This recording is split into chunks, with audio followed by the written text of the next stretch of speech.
Hi crafty friends, it's Audra Monk, the Crafty Yogi, and welcome to the Crafty Corner. All right, so today we're gonna make a gnome. They're so cute. So let me show you this card. So I made this cute card this morning and I posted it on my social media and I got a lot of good comments. It was like, how do you make the gnome?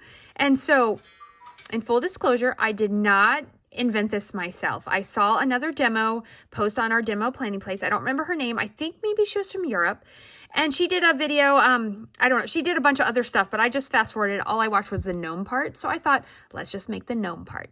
Okay, so here's, aren't they cute? Look at this. This is a whole party of gnomes with all different color hats.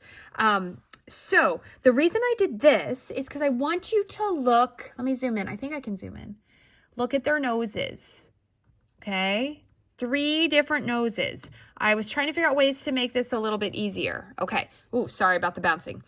So you need 4 punches to make the gnome like the demo I learned from. And I will tell you, it's my favorite, this nose.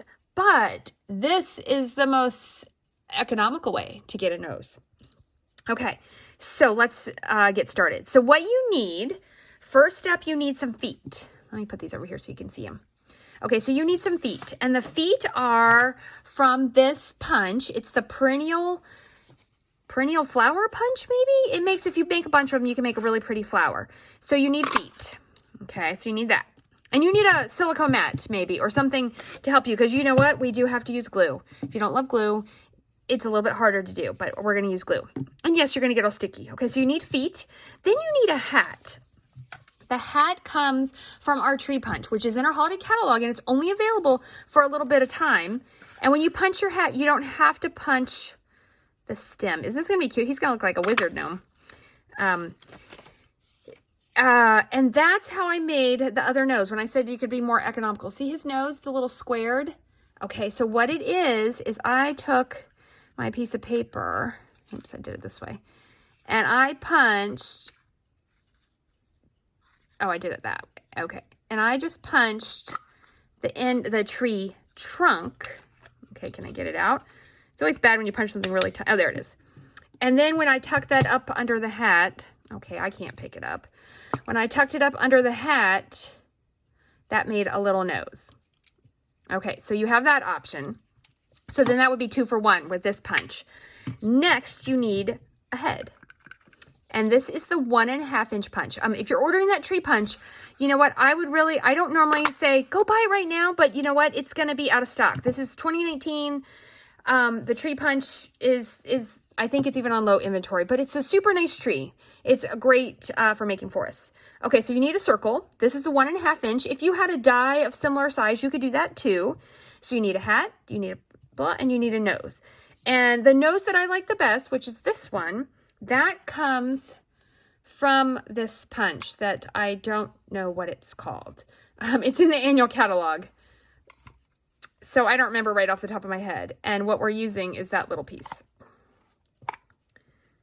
Okay, and that could be your nose. And let's see, this nose on this guy is the heart from the dog punch, just put in there sideways. So you do have options. And this circle, see that circle? That would work too. And that comes, if you have this tag punch, can you see it? No, there's a glare because of that metallic.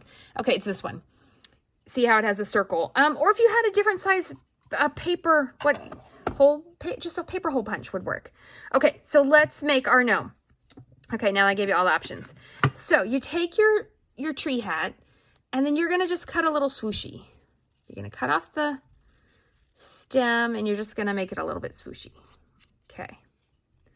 And then the beard. So there is freehand cutting. You could draw something. So when we do this in class, I think I will have some templates, but what I have been doing is just putting my hat on top, turning it to the side, and then just cutting a beard.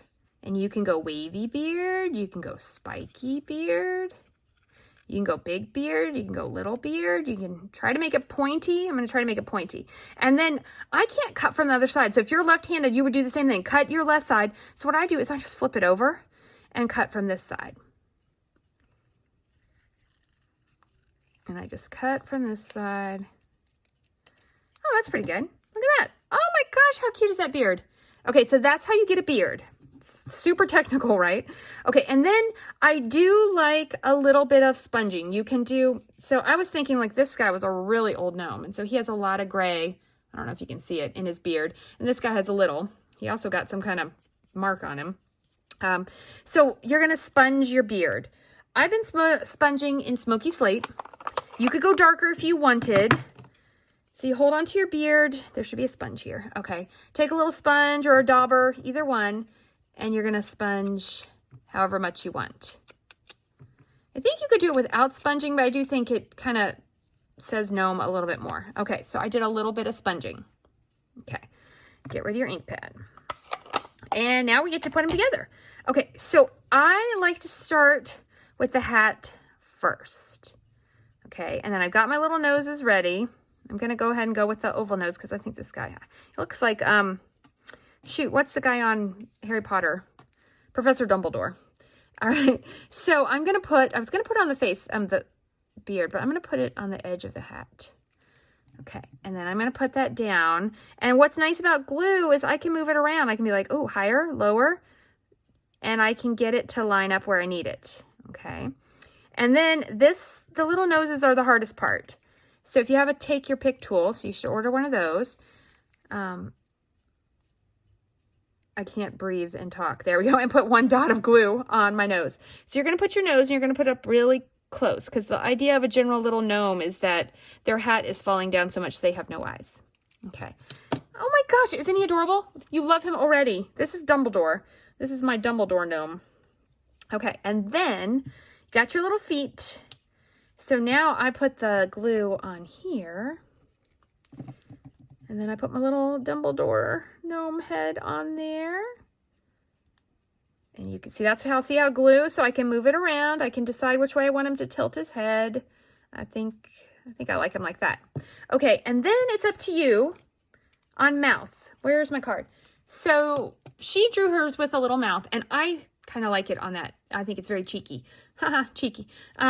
These don't have mouths, but I'm going to give him a mouth. So you're just winging it with your Stampin' Right marker. What kind of mouth? I'm not the best at this. I'm going to give him like a full mouth, and I'm going to give him these little, there we go. So you could do any kind of mouth you want, and look at that. I don't think that took like, what, 3-4 minutes to make a gnome. And then you could put him on a card. You could put him on a tag. He might have to go on a sampler or a little framed art. Oh my goodness. Super cute. Okay, so there you go. There's how to make a gnome. If you have questions or comments and would like to order Audra Monk at, I almost gave you Mountain Spirit, AudraMonk@yahoo.com. AudraMonk.stampinup.net is my website where you can shop. If you need questions, comment here. I'll help you out. So stay crafty and have a great day.